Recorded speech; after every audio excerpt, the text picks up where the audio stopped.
মদিনার অলিতে গলিতে তখন বিষাদের ছায়া, কারণ বিশ্বনবী হযরত মুহাম্মদ সাল্লাল্লাহু আলাইহি সাল্লামের কলিজার টুকরা দুই নাতি জান্নাতের সর্দার ইমাম হাসান ও ইমাম হুসেন রাদিয়াল্লাহু আনহুমা গুরুতর অসুস্থ হয়ে পড়েছেন। হযরত আলী রাদিয়াল্লাহু আনহু ও মা ফাতেমা রাদিয়াল্লাহু আনহা সন্তানের এই অসুস্থতার অত্যন্ত বিচলিত হয়ে পড়লেন। ডাক্তার বুদ্ধি দেখানোর পরও যখন কোনো উন্নতি হচ্ছিল না, তখন নিরুপায় হয়ে মা বাবা হিসেবে তারা মহান আল্লাহর দরবারে হাত তুললেন। হযরত আলী ও মা ফাতেমা মানত করলেন, হে আল্লাহ, আমাদের নয়নের মণি এই দুই সন্তান যদি সুস্থ হয়ে যায় তবে আমরা তোমার শুকরিয়া স্বরূপ একাধারে 3টি রোজা রাখবো। আল্লাহর কি অসীম কুদরত। এই মানত করার অল্প কিছু সময়ের মধ্যেই হাসান ও হুসেন রাদিয়াল্লাহু আনহুমা সুস্থ হয়ে উঠলেন। সন্তানদের সুস্থতায় পরিবারের আনন্দের বন্যা বয়ে গেল। এবার পালা আল্লাহর কাছে করা প্রতিজ্ঞা পূরণ করার। কিন্তু হায়, মদিনার সেই সময়কার অবস্থা বড়ই কঠিন। শেরে খোদা আলীর ঘরে তখন এক মুঠো খাবারও নেই। একে তো দারিদ্র,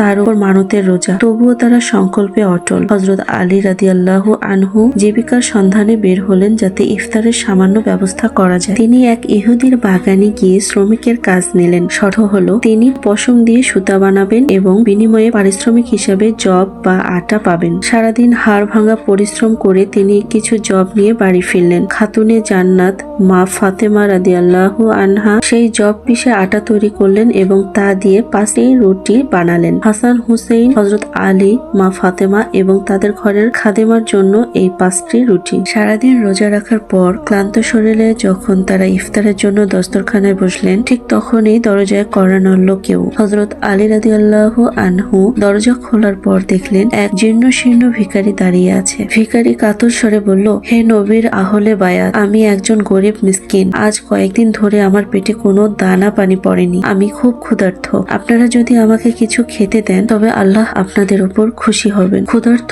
ভিখারির এই করুণ আরতি শুনে হযরত আলী রাদিয়াল্লাহু আনহু মা ফাতেমার দিকে তাকালেন। তাদের নিজেদের পেটে ক্ষুধা, সারাদিন রোজা রেখে শরীর দুর্বল, কিন্তু দরজায় দাঁড়িয়ে আছে আরেক ক্ষুধার্ত মানুষ। মা ফাতেমা রাদিয়াল্লাহু আনহা এক মুহূর্ত দ্বিধা করলেন না। তিনি বললেন, হে আমার স্বামী, আমরা না হয় পানি দিয়ে ইফতার করে নেব, এই মিসকিনকে খালি হাতে ফেরাবেন না। হযরত আলী রাদিয়াল্লাহু আনহু হাসি মুখে সেই 5টি রুটি ভিখারির হাতে তুলে দিলেন। সেই রাতে জান্নাতের সর্দারনী মা ফাতেমা রাদিয়াল্লাহু আনহা, শেরে খোদা আলী রাদিয়াল্লাহু আনহু এবং শিশু হাসান হুসেন রাদিয়াল্লাহু আনহুমা শুধু পানি পান করে রোজা ভাঙলেন এবং পরবর্তী রোজার নিয়ত করলেন। দ্বিতীয় দিন আবারও সেই একই সংগ্রাম।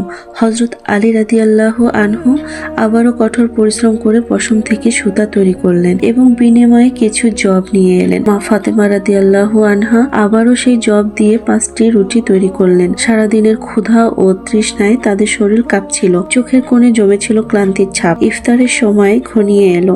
সামনে সাজানো 5টি রুটি। ঠিক যখন আজান হলো এবং তারা মুখে খাবার তুললেন, তখনই দরজায় আবার আওয়াজ।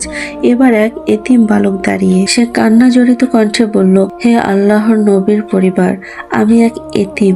আমার মা নেই, বাবা নেই। ক্ষুধার জ্বালায় আমি দিশেহারা। দয়া করে আমাকে কিছু খেতে দিন। এতিমের কান্না শুনে মা ফাতেমা রাদিয়াল্লাহু আনহা এর কোমল হৃদয় কেঁদে উঠল। তিনি হাসান ও হুসাইনের মুখের দিকে তাকালেন। শিশু দুটি ক্ষুধার্ত, কিন্তু মায়ের চোখের ইশারা বুঝে তারাও রাজি হয়ে গেল। হযরত আলী রাদিয়াল্লাহু আনহু আবারও নিজের এবং পরিবারের মুখের ঘ্রাস সেই এতিমের হাতে তুলে দিলেন। এতিম ছেলেটি প্রাণ ভরে খেয়ে দোয়া করতে করতে চলে গেল। আর এদিকে মদিনার শ্রেষ্ঠ পরিবারটি দ্বিতীয় রাতেও শুধু পানি পান করে পেটে পাথর বেঁধে ঘুমাতে গেলেন। তৃতীয় দিন শরীরের শক্তি প্রায় নিঃশেষ। হযরত আলী রাদিয়াল্লাহু আনহু কোনো মতে ঢলতে ঢলতে কাজে গেলেন এবং আবারও সামান্য আটা নিয়ে ঘরে ফিরলেন। মা ফাতেমা রাদিয়াল্লাহু আনহা অতি কষ্টে রুটি বানালেন। আজ আর কথা বলার মতো শক্তিও তাদের নেই। ইফতারের সময় যখন তারা রুটি নিয়ে বসলেন, তখন দরজায় এলো এক যুদ্ধ ফেরত বন্দী মুসাফির। সে আর্তনাদ করে বলল, আমি এক অসহায় বন্দী, যুদ্ধের ময়দানে সব হারিয়েছি। আমি বড় ক্ষুধার্ত, আমাকে বিমুখ করবেন না। এই ডাক শুনে হযরত আলী ও মা ফাতেমা রাদিয়াল্লাহু আনহুমা একে অপরের দিকে তাকালেন। 3 দিন ধরে অনাহারে, শিশুরা ক্ষুধায় কাতর, তবুও নবীর শিক্ষা আর আল্লাহর সন্তুষ্টির আশায় তারা আজও নিজেদের খাবার বিলিয়ে দেওয়ার সিদ্ধান্ত নিলেন। মা ফাতেমা রাদিয়াল্লাহু আনহা বললেন, হে স্বামী, আল্লাহ হয়তো আমাদের পরীক্ষা নিচ্ছেন, আপনি এই রুটিগুলো দিয়ে দিন। তৃতীয় দিনেও তারা পানি দিয়ে ইফতার করলেন। এই নজিরবিহীন ত্যাগের ঘটনা আসমানের ফেরেশতাদেরও বিস্মিত করে তুলল। এদিকে আমাদের দয়াল নবী হযরত মুহাম্মদ সাল্লাল্লাহু আলাইহি সাল্লাম গত কয়েকদিন ধরে অনাহারে ছিলেন। তিনি ভাবলেন মেয়ে ফাতেমার বাড়িতে গিয়ে হয়তো কিছু খাবার পাওয়া যাবে। নবীজি ধীর পায়ে ফাতেমার বাড়ির দিকে রওনা হলেন। অন্যদিকে হযরত আলী রাদিয়াল্লাহু আনহু চতুর্থ দিন কোনো কাজ না পেয়ে শূন্য হাতে খালি থলে নিয়ে বাড়ি ফিরেছিলেন। তিনি যখন ঘরের কাছে এলেন শুনতে পেলেন ভেতর থেকে হাসান ও হুসাইন ক্ষুধায় কাঁদছে। তারা বলছে, মা আর সহ্য হয় না, নানা জানের কাছে চলো, তিনি নিশ্চয়ই আমাদের কিছু খেতে দিবেন। এই কথা শুনে